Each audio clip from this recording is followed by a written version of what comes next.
Assalamualaikum warahmatullahi wabarakatuh. Perkenalkan, nama saya Bahru Ulum, saya dari kelas KPI 1A.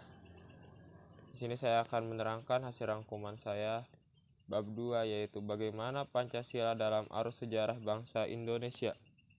Yang pertama, menelusuri konsep dari urgensi Pancasila dalam arus sejarah bangsa Indonesia.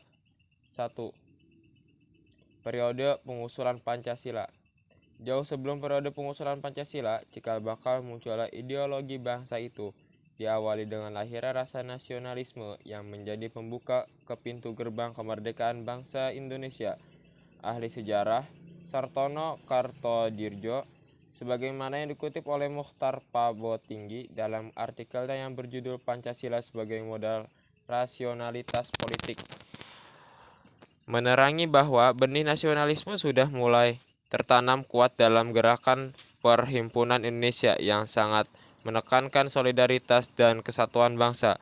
Perhimpunan Indonesia menghimbau agar segenap suku bangsa bersatu teguh menghadapi penjajahan dan keterjajahan.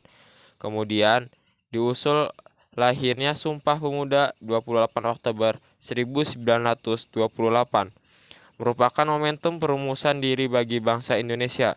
Kesemuanya itu merupakan modal politik awal yang sudah dimiliki tokoh-tokoh pergerakan, sehingga sidang-sidang maraton BPU PKI yang difasilitasi Laksamana Maeda, tidak sedikit pun ada intervensi dari pihak penjajah Jepang. Pada peserta sidang BPU PKI ditunjuk secara adil, bukan hanya atas dasar konstituensi, melainkan juga atas dasar integritas dan rekam jejak di dalam konstituensi masing-masing. Oleh karena itu, Pak Botinggi menegaskan bahwa diktum John Stuart Mill atas Charles R. Sunstein tentang keniscayaan mengumpulkan the best minds atau the best karakter yang dimiliki suatu bangsa, terutama di saat bangsa tersebut hendak membicarakan masalah-masalah kenegaraan tertinggi, sudah terpenuhi. Siapa sajakah tokoh-tokoh yang berbicara dalam sidang BPU PKI tersebut? Menurut catatan sejarah, diketahui bahwa sidang tersebut menampilkan beberapa pembicara, yaitu Mr. Muhyamin, Insinyur Soekarno, Ki Bagus Hadikusumo, Mr. Sopomo. Keempat tokoh tersebut menyampaikan usulan tentang dasar negara menurut pandangannya masing-masing. Meskipun demikian, perbedaan pendapat di antara mereka tidak mengurangi semangat persatuan dan kesatuan demi mewujudkan Indonesia merdeka. Sikap toleransi yang berkembang di kalangan para pendiri negara seperti inilah yang harus perlu diwariskan kepada generasi berikutnya, termasuk kita. Salah seorang pengusul calon dasar negara dalam sidang BPU PKI adalah Insinyur Soekarno yang berpidato pada 1 Juni 1945.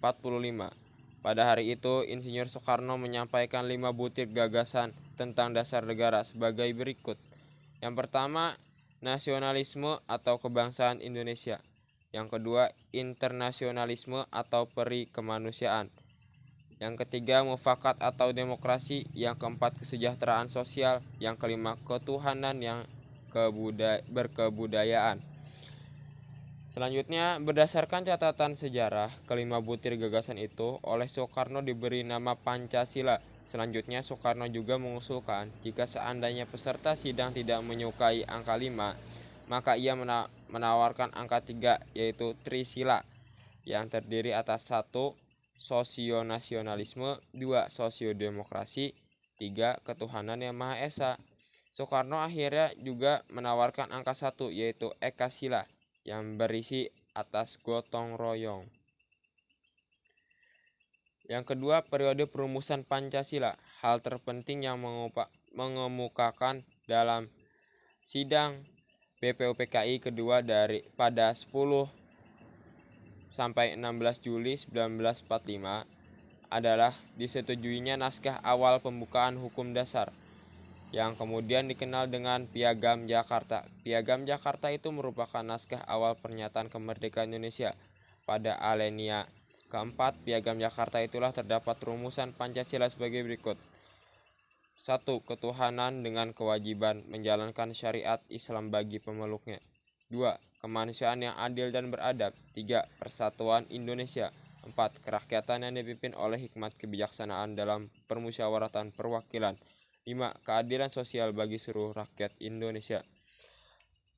Naskah awal pembukaan hukum dasar yang dijuluki Piagam Jakarta ini di kemudian hari dijadikan pembukaan Undang-Undang Dasar 1945 dengan jumlah perubahan di sana di sini. Yang ketiga, periode pengesahan Pancasila. Peristiwa penting lainnya terjadi pada 12 Agustus 1945. Ketika itu Soekarno-Hatta dan Rajiman Weddiodiningrat dipanggil oleh pengusaha militer Jepang di Asia Selatan ke Saigon untuk membahas tentang Hari Kemerdekaan Indonesia sebagaimana yang pernah dijanjikan. Namun, di luar dugaan ternyata pada 14 Agustus 1945 Jepang menyerah kepada sekutu tanpa syarat. Pada 15 Agustus 1945, Soekarno, Hatta, dan Rajiman kembali ke Indonesia. Kedatangan mereka disambut oleh pemuda yang mendesak agar kemerdekaan bangsa Indonesia diproklamasikan secepatnya karena mereka tanggap terhadap perubahan situasi politik dunia pada masa itu.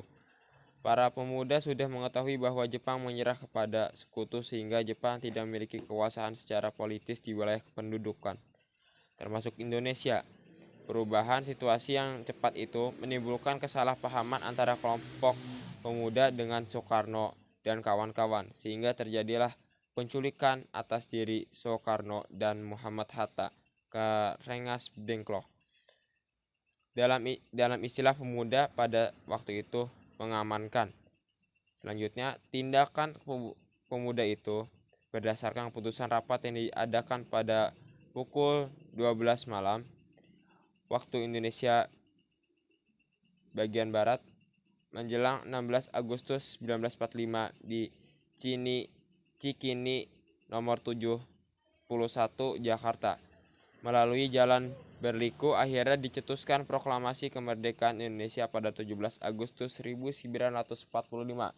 Teks kemerdekaan itu diketikkan oleh Hatta dan ditulis oleh Soekarno pada dini hari. Dengan demikian, naskah bersejarah teks proklamasi kemerdekaan Indonesia ini digagas dan ditulis oleh dua tokoh proklamator tersebut, sehingga wajar jika mereka dinamakan Dwi Tunggal. Selanjutnya, naskah tersebut diketik oleh Sayuti Melik. Rancangan pernyataan kemerdekaan yang telah dipersiapkan oleh BPUPKI yang diberi nama Piagam Jakarta akhirnya tidak dibacakan pada 17 Agustus 1945 karena situasi politik yang berubah. Cukup sekian dari saya. Terima kasihnya. Bila ada kesalahan mohon dimaafkan, Pak. Wassalamualaikum warahmatullahi wabarakatuh.